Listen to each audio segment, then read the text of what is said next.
once again as we continue in the virtual neighborhood reading A Wrinkle in Time by Madeleine L'Engle. Let's begin with prayer. In the name of the Father, and the Son, and the Holy Spirit. Amen. Lord, we just thank you for giving us the gift of singing, giving us the gift of praising you. And Lord, we know in the scriptures that all creation sings and praises you. And Lord, we ask that you just help us to learn how to follow that beautiful example of the heavens proclaim the glory of God. Let that praise come from our life, from our words, from our thoughts, and from our deeds. We ask this through Christ our Lord. Amen. In the name of the Father, and the Son, and the Holy Spirit. Amen. All right, so we are on chapter 4 of A Wrinkle in Time. And this is a very beautiful chapter. There's a lot of really interesting things to meditate on in this one. But if you remember where we've gone so far, we've encountered these different characters. Margaret Murray, or Meg, her mother. Her father is somehow gone, and we don't exactly know what's happened to him, but there's something kind of mysterious about that. We hear about Charles Wallace, the young 5-year-old, who has just a very different mind and is able to understand things far beyond a 5-year-old. We have Calvin O'Keefe, who is one of the school kids that has now become a friend to Meg. And we've met these interesting characters, these sort of mysterious people, kind of strange and kind of wonderful. Mrs. Whatsit, Mrs. Who, and Mrs. Which. And now we're going to read this chapter about the Black Thing.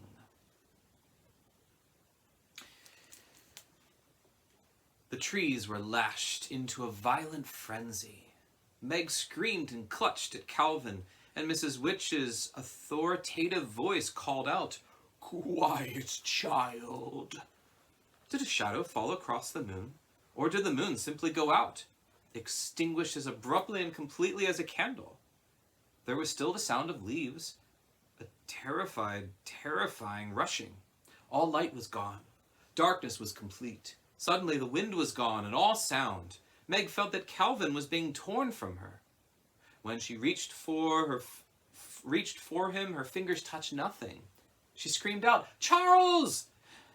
And whether it was to help him or for him to help her, she did not know. The word was flung back down her throat and she choked on it.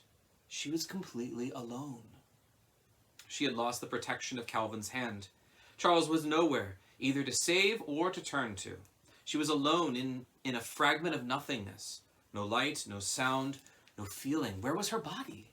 She tried to move in her panic, but there was nothing to move. Just as light and sound had vanished, she was gone too. The corporeal Meg simply was not. Then she felt her limbs again. Her legs and arms were tingling faintly, as though they had been asleep. She blinked her eyes rapidly, but though she herself was somehow back, nothing else was. It was not as simple as darkness or absence of light. Darkness has a tangible quality. It can be moved through and felt. In darkness, you can bark your shins. The world of things still exists around you. She was lost in a horrifying void. It was the same way with the silence. This was more than silence. A deaf person can feel vibrations. Here, there was nothing to feel. Suddenly, she was aware of her heart beating rapidly within the cage of her ribs. Had it stopped before? What had made it start again? The tingling in her arms and legs grew stronger, and suddenly she felt movement. This movement, she felt, must be the turning of the earth, rotating on its axis, traveling its elliptical course about the sun. And this feeling of moving with the earth was somewhat like the feeling of being in the ocean. Out in the ocean, beyond this rising and falling of the breakers, lying on the moving water, pulsing gently with the swells, and feeling the gentle, inexorable tug of the moon. I am asleep. I am dreaming, she thought. I'm having a nightmare. I want to wake up. Let me wake up. Well, Charles Wallace's voice said, that was quite a trip. I do think you might have warned us. Light began to pulse and quiver. Meg blinked and shoved shakily at her glasses, and there was Charles Wallace standing indignantly in front of her, his hands on his hips. Meg, he shouted. Calvin, where are you? She saw Charles, she heard him, but she could not go to him. She could not shove through the strange, trembling light to meet him. Calvin's voice came as though it were pushing through a cloud. Well, just give me time, will you? I'm older than you are. Meg gasped. It wasn't that Calvin wasn't there, and then he was. It wasn't that part of him came first, and then the rest followed him, like a hand and then an arm, and an eye and then a nose. It was a sort of shimmering, a looking at Calvin through water, through smoke, through fire, and then there he was, solid and reassuring. Meg! Charles Wallace's voice came. Meg! Calvin, where's Meg?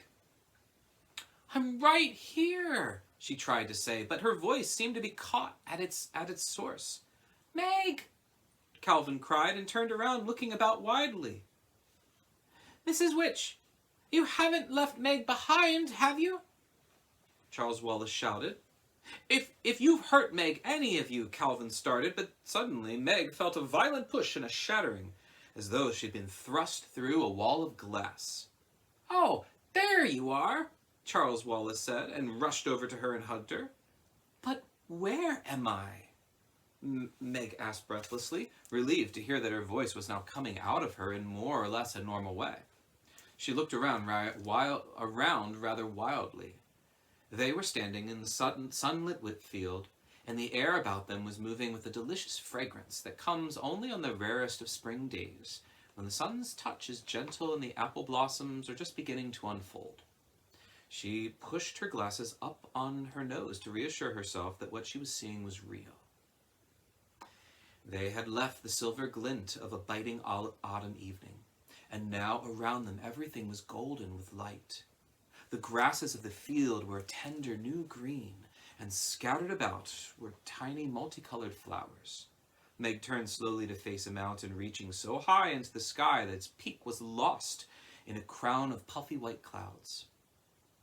From the trees at the base of the mountain came a sudden singing of birds.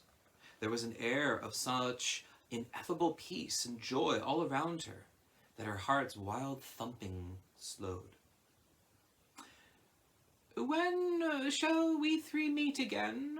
In thunder, lightning, or in rain? Came Mrs. Who's voice. Suddenly the three of them were there. Mrs. Whatsit with her pink stole askew, Mrs. Who with her spectacles gleaming, and Mrs. Witch still little more than a shimmer. Delicate multicolored butterflies were fluttering around them, as though in greeting. Mrs. Whatsit and Mrs. Who began to giggle, and they giggled until it seemed that whatever their private joke was, they would fall down with wild fun of it. The shimmer seemed to be laughing too. It became vaguely darker and more solid, and then there appeared a figure in a black robe and a black peaked hat, beady eyes, a beaked nose, and long gray hair. One bony claw clutched a broomstick. Well, just to keep you girls happy, the strange voice said, and Mrs. Whatsit and Mrs. Who fell into each other's arms in gales of laughter.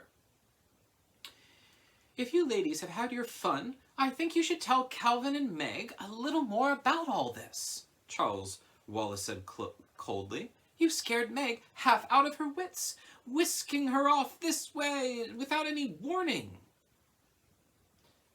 Finxerunt animi raro et per pauce loquentis, Mrs. Who intoned.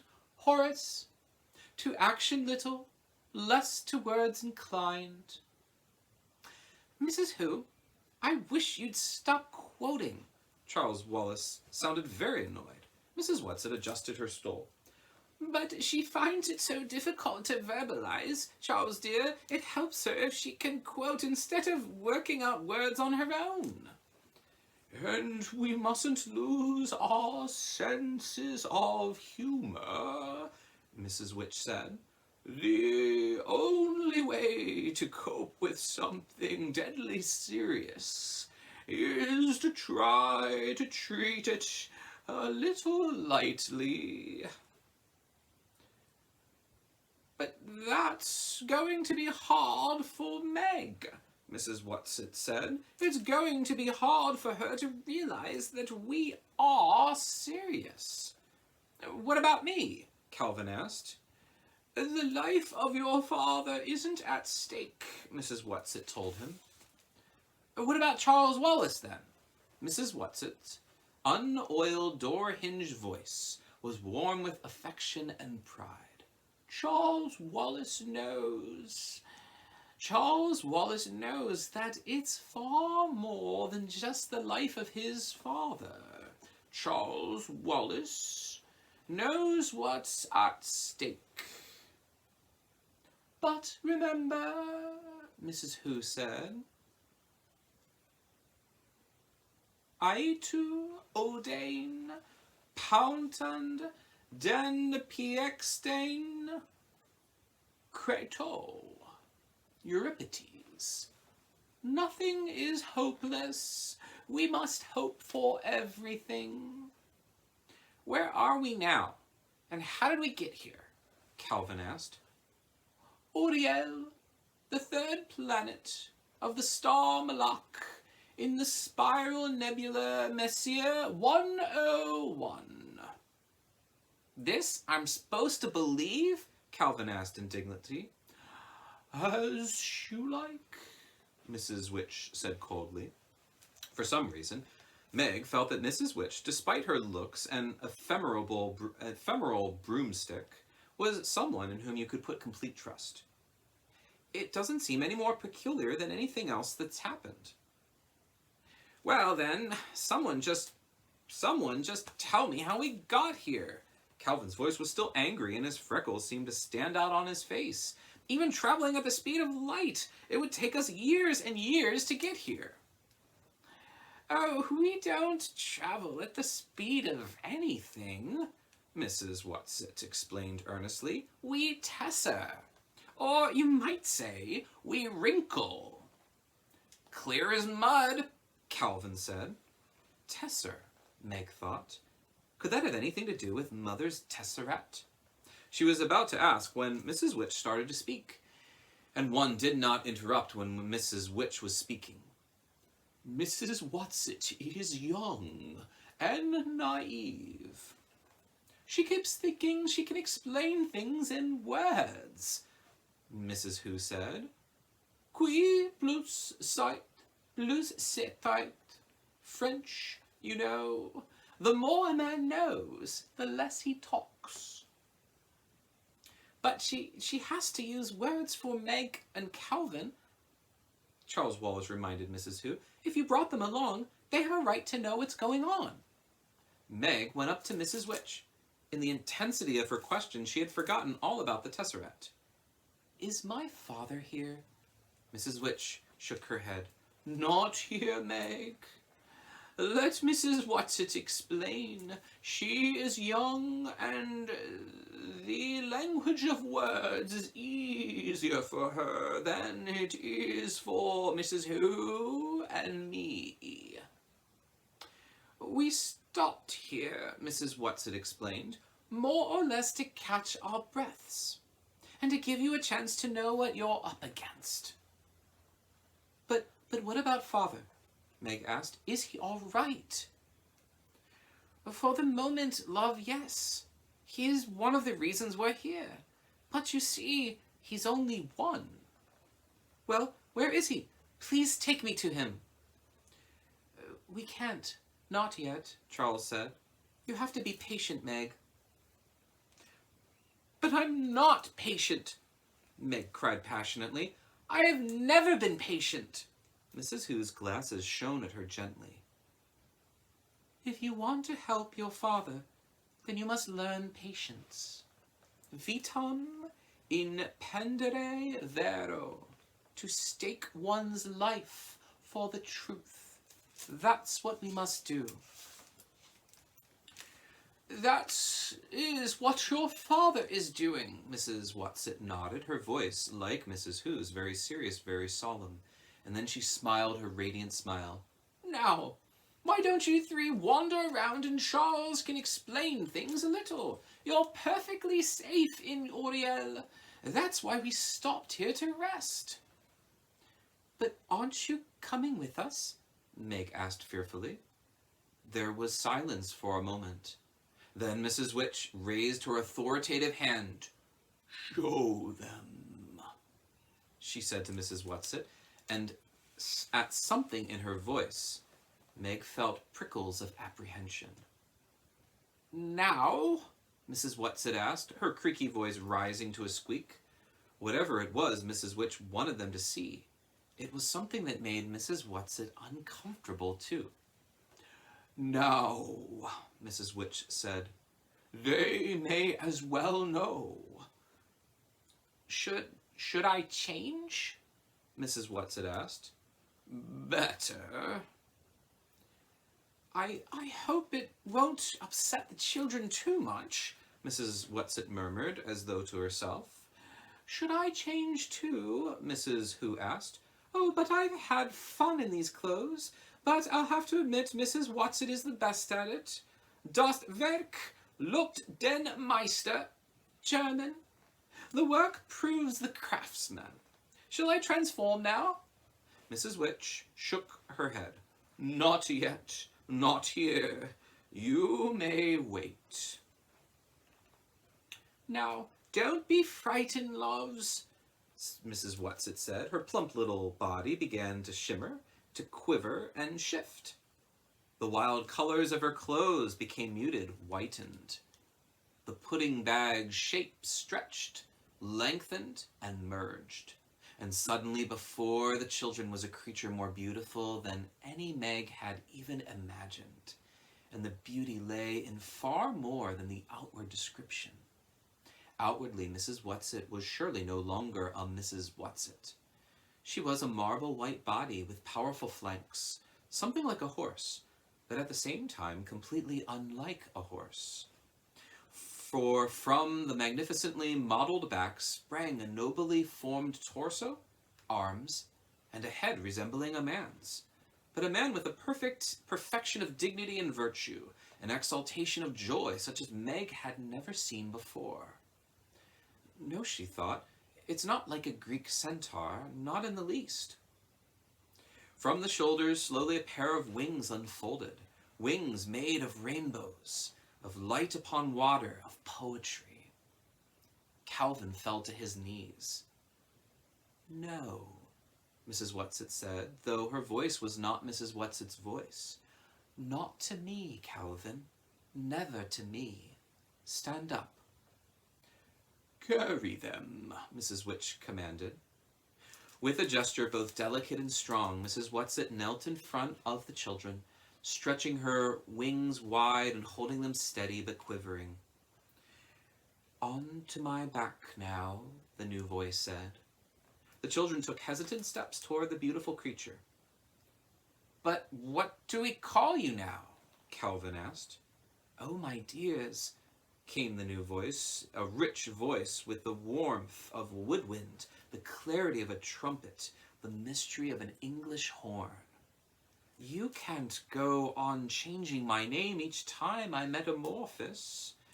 I've had such pleasure being Mrs. Whatsit, I think you'd better keep to that. She, he, it smiled at them, and the radiance of the smile was as tangible as a soft breeze, as directly warming as the rays of the sun. Come. Charles Wallace clambered up. Meg and Calvin followed, Meg sitting between the two boys. A tremor went through the great wings, and then Mrs. Whatsit lifted and they were moving through the air. Meg soon found that there was no need to cling to Charles Wallace or Calvin. The great creature's flight was serenely smooth. The boys were eagerly looking around the landscape. Look, Charles Wallace pointed, the mountains are so tall you can't see where they end. Meg looked upwards, and indeed the mountains seemed to be reaching into infinity. They left the fertile fields and flew across the great plateau of granite-like rock, shaped into enormous monoliths. These had a definite rhythmic form, but they were not statues, and they were nothing Meg had ever seen before, and she wondered if they had been made by wind and weather, by the formation of this earth, or if they were a creation of beings like the one on which she rode. They left the great granite plain and flew over a garden even more beautiful than anything in a dream. In it were gathered many creatures like the one Mrs. Whatsit had become, some lying among the flowers, some swimming in a broad crystal river that flowed through the garden, some flying in what Meg was sure to be a kind of dance, moving in and out of the trees. They were making music, music that came not only from their throats, but from the movement of their great wings as well. "What are they singing?" Meg asked excitedly. Mrs. Whatsit shook her beautiful head. "It won't go into your words. I can't possibly transfer to your words. Are you getting any of it, Charles?" Charles Wallace sat very still in the broad back, his face an intensely listening look. The look he had when he delved into Meg or his mother. "A little, just a very little, but I think I could get more in time." "Yes, you could learn it, Charles, but there isn't time. We can only stay here long enough to rest up and make a few preparations." Meg hardly listened to her. "I want to know what they're saying. I want to know what it means." "Try, Charles," Mrs. Whatsit urged. "Try to translate. You can let yourself go now. You don't have to hold back." But I can't," Charles Wallace cried in an anguished voice. "I don't know enough, not yet." "Then try to work with me, and I'll see if I can't verbalize it a little for them." Charles Wallace got his look of probing, of listening. "I know that look," Meg thought suddenly. "Now I think I know what it means. Because I've had it myself, sometimes doing math with Father, when a problem is just about to become clear." Mrs. Whatsit seemed to be listening to Charles' thoughts. "Well, yes, that's an idea. I can try.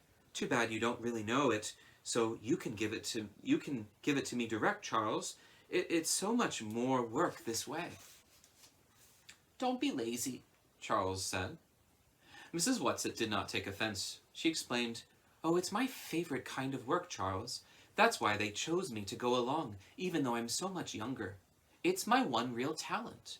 But it takes a tremendous amount of energy, and we're going to need every ounce of energy for what's ahead of us. But I'll try.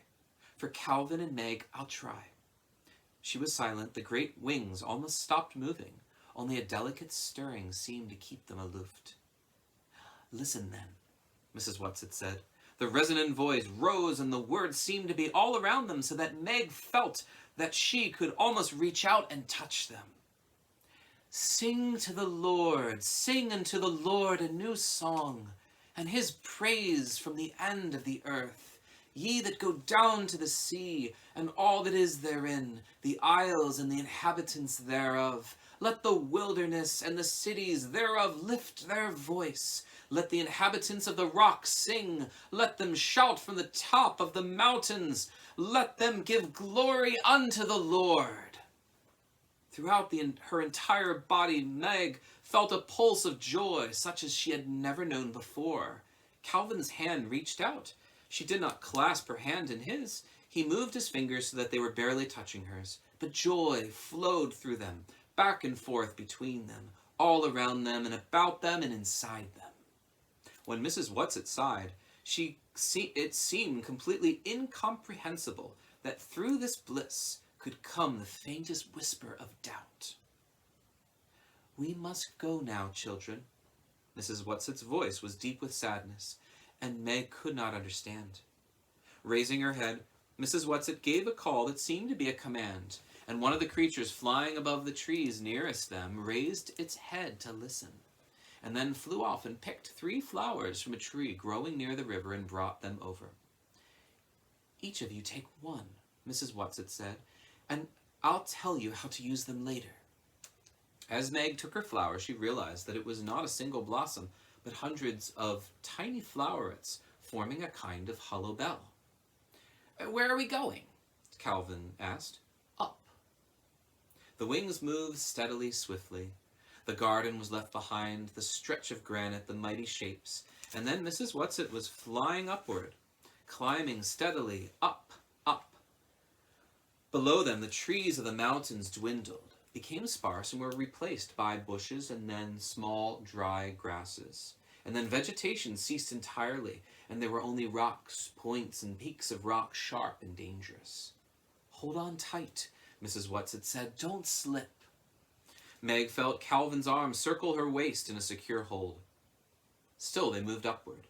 Now they were in clouds. They could see nothing but drifting whiteness, and the moisture clung to them and condensed in icy droplets.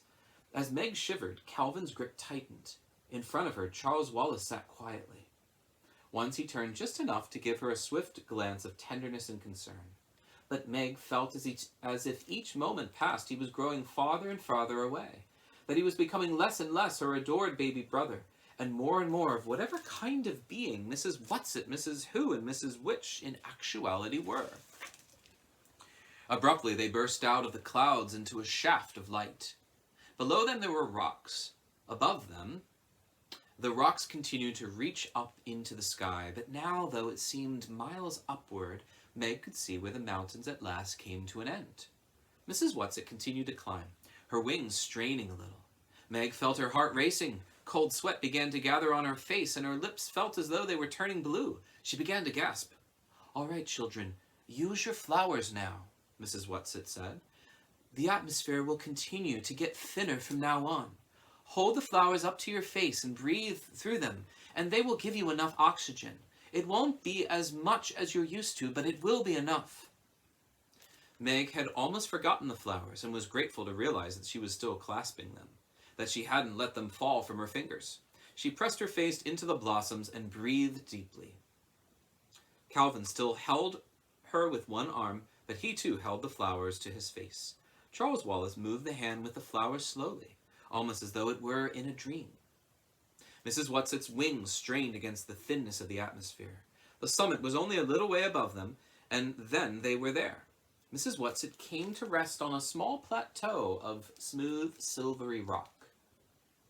There ahead of them was a great white disk. "One of Urio's moons," Mrs. Whatsit told them, her mighty voice faintly breathless. "Oh, it's beautiful!" Meg cried. "It's beautiful!"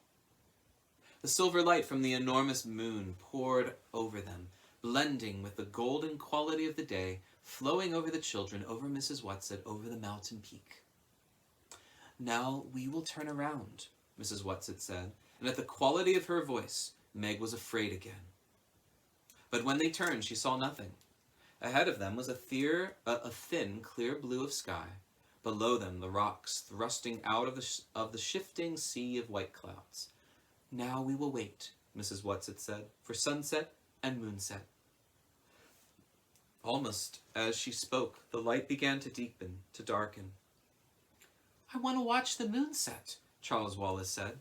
"No, child, do not turn around, any of you. Face out toward the dark.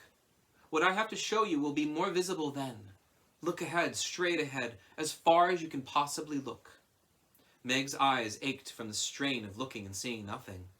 Then, above the clouds which encircled the mountain, she seemed to see a shadow, a faint thing of darkness, so far off she was scarcely sure she was really seeing it. Charles Wallace said, "What's that?" "That sort of shadow out there," Calvin gestured. "What is it? I don't like it." "Watch," Mrs. Whatsit commanded. It was a shadow. Nothing but a shadow. It was not even as tangible as a cloud. Was it cast by something? Or was it a thing in itself? The sky darkened. The gold left the light, and they were surrounded by blue deepening, until where there had been nothing but evening sky, there was now a faint pulse of star, and then another, and then another, and another. There were more stars than Meg had ever seen before. "The atmosphere is so thin here," Mrs. Whatsit said, as though in answer to her unasked question, "that it does not obscure your vision as it would at home. Now look straight ahead." Meg looked. The dark shadow was still there. It had not lessened or dispersed with the coming of night. And where the shadow was, the stars were not visible. What could be there about a shadow that was so terrible that she knew there had never been before, or there ever would be again, anything that would chill her with a fear that was beyond shuddering, beyond crying or screaming, beyond the possibility of comfort? Meg's hand holding the blossoms slowly dropped, and it seemed as though a knife gashed through her lungs. She gasped, but there was no air for her to breathe. Darkness glazed her eyes and mind, and as she started to fall into unconsciousness, her head dropped down into the flowers, which she was still clutching. And as she inhaled the fragrance of their purity, her mind and body revived, and she sat up again. The shadow was still there, dark and dreadful. Calvin held her hand strongly in his, but she felt neither strength nor reassurance in his touch. Besides her, a tremor went through Charles Wallace, but he sat very still. He shouldn't be seeing this, Meg thought. This is too much for so little a boy, no matter how different and extraordinary a little boy. Calvin turned, rejecting the dark thing that blotted out the light of the stars. "Make it go away, Mrs. Whatsit," he whispered. "Make it go away. It's evil." Slowly the great creature turned around, so that the shadow was behind them, so that they saw only the stars unobscured, the soft throb of starlight on the mountain, a descending circle of the great moon swiftly slipping over the horizon. Then, without a word from Mrs. Whatsit, they were traveling downward, down, down. When they reached the corona of clouds, Mrs. Whatsit said, "You can breathe without the flowers now, my children." Silence again. Not a word. It was as though the shadow had somehow reached out with its dark power and touched them, so that they were incapable of speech. When they got back to the flowery field, bathed now in starlight, and moonlight from another smaller yellow or rising moon, and moonlight from another, a little of the tenseness went out of their bodies, and they realized that the body of the beautiful creature on which they rode had been as rigid as theirs. With a graceful gesture, it dropped to the ground and folded its great wings. Charles Wallace was the first to slide off. "Mrs. Who? Mrs. Which?" he called, and there was an immediate quivering in the air. Mrs. Who's familiar glasses gleamed at them. Mrs. Which appeared too, but as she had told the children, it was difficult for her to materialize completely. And though there was the robe and peaked hat, Meg could look through them to a mountain and stars. She slid off Mrs. Whatsit's back and walked rather unsteadily after the long ride, over to Mrs. Which. That dark thing we saw," she said. Is that what my father is fighting?" And that is the end of this chapter. Very interesting chapter. Next chapter is chapter 5, the Tesseract. But just a couple things to think about in here. There's some beautiful things of this imagery of music, of this place that they went to, that in many ways reminds us a little of the Garden of Eden, a place in which there was no darkness. And there was this music that came from these different creatures. And you know, what's really interesting is the author of this story, Madeleine L'Engle, her mother, I think, was a concert pianist, and she just had a love of music. And so in many ways, you can see that in the way that she talks about even the Mrs. Whatsit transformed, has this clarity of an English horn, all these different musical instruments there. So something just kind of beautiful to think about. Also, the planet that they're on right now is a planet called Uriel, and it's in the star system of Malak. Now, Malak in Hebrew actually means angel. And guess what Uriel means? Well, it's one of the angels. It's the fourth angel. We usually think of Michael, Raphael, and Gabriel. But then in Jewish tradition, there's another one called Uriel. And so there's some sort of connection with something of this planet connected to angels. And maybe we'll find more about that. But even these creatures that sing, if you think about the way that the angels in heaven, and all of us, the saints in heaven, when we're in heaven, we're singing, "Holy, holy, holy is the Lord God Almighty." the prayers that we sing at Mass. We're singing Alleluia, praise and honor, glory and blessing be to God forever and ever. Now, one thing in here that's really, really interesting, you might not have caught it, but there's a part in which they're hearing this music and they're trying to understand what it means. It's so beautiful and it's just moving their hearts, but they don't know the words of it. And they were saying how it's hard for this to even be put into our language.